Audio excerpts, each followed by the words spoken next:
We are here with Isabelle Favez from Switzerland, and she's actually competing in the international competition of animated films for children with 2 films. Would you please shortly introduce us to your films, both of them, the stories? I have a short one, it's like about 6 minutes. It's Lost Brain, about a crocodile. And another one, it's a TV special and 26 minutes film called Giuseppe, about a little hedgehog. I know that your portfolio is full of films for children. Were you always drawn to making films for the younger audiences? Not at all. I always wanted to make films for adults and be like very serious. But I think because of my style of drawing, they always, the festivals put them in the children program, and so slowly it went there. And then once I have the experience in Berlinale at the children section. Thank you. And suddenly I saw the children going really like, crazy about the film, and I thought, wow, that's a really, really good audience. And then so I started to really loving it. And with Sibylle, it was my first film. I did it with dialogue, and I was very scared of it, but I found out it's really fun to do it. You mean with dialogue? With dialogue, okay, yeah. Is Giuseppe is with dialogue and Lost Brain is without? Yes, right? exactly, exactly. So when it's short, I decided without dialogue, and if it's longer, then I do it with dialogue. I guess the longer form carries better also with words. Exactly, exactly. Do you have some test audiences for your films before you release it to the world? No. So you just make it and hope it's gonna exactly succeed. And especially for Lost Brain, I was really worried because I have had no idea how it's going to work, and if it's really working with children and not. And then when the film was finished, and we tested it, and it was surprisingly. What were you worried about in the film?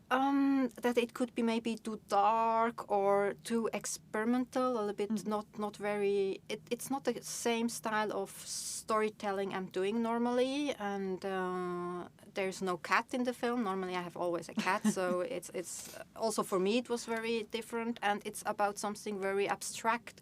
How do you feel when you are losing your brain, and more about the feelings, and so it was.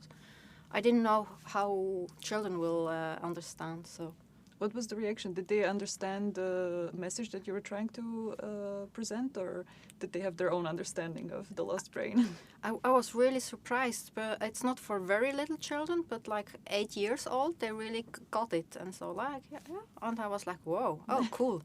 Well, I guess they have their own busy days at school when they lose their head. Yeah. Do you also, when you make these films, do you also think of the parents that come with the children to the cinema? Are you trying to entertain them as well?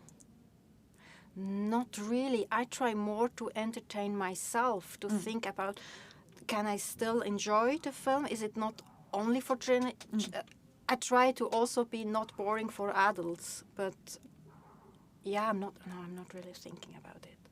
I guess it also depends on the age group that you're targeting, right? Yeah. What is your main group that you make films for, I would say, or who react the best to your films? The really small one, like 3 to 6 years, the one who were first time in the cinema, Does it also, when you travel to international festivals with the voiceovers, how does it work then? Is it being translated on the spot, or...? I don't have the experience yet, because now we only had like in France and in Germany, and because we made the film in Switzerland, we anyway have the film Giuseppe in both languages. So I never experience like here how it's going to work with the voiceover. Also with So it's a premiere. It's a premiere, yes, for me. What do you think makes a successful film for children? What are the important attributes for you, let's say, that have to be in the film that make it fun? Or for me, it has to be cute, and cute look, and also funny, like So you're more going for the entertaining fan films? Yes, a lot. Okay. Yeah. I'm not. Is it always personified animals or? Yes. Yeah. Yes. Yeah. Always cats? Normally now I got a bit away of cats and I'm more in the forest. Is it a switch that came because of some changes in life, or just wanted to explore different? No, my producer and also people said, "Oh, you're always making films with cats," and then I thought, okay, so really try now. Okay, no. Hedgehogs now. Yeah. And then I thought, oh, crocodile, that's great. That's so different. Yeah.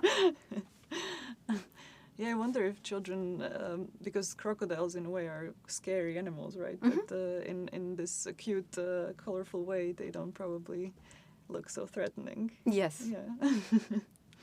Any upcoming projects? Yes, now we try to develop a feature film also for preschool kids, and I have no idea how that's going to. But that's completely new for me. Also, That's a huge jump from a short film to a feature film. Yeah. My producer said, no, it's not a huge jump. It's just twice 26 minutes film, so it's easy for. But for me, yes, I'm really like. But I was scared. I am always scared, so it doesn't matter.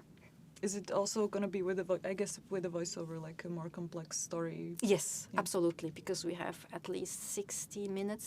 So yeah. When it comes to short films, we know that they have quite a short lifespan, I would say, too. Mm-hmm. But you made some of your films as TV specials. Do you think that it's maybe easier to get funding for films that are intended for children, or? I don't know, but I think it will be more coming. Yeah. But is it easier to market as well?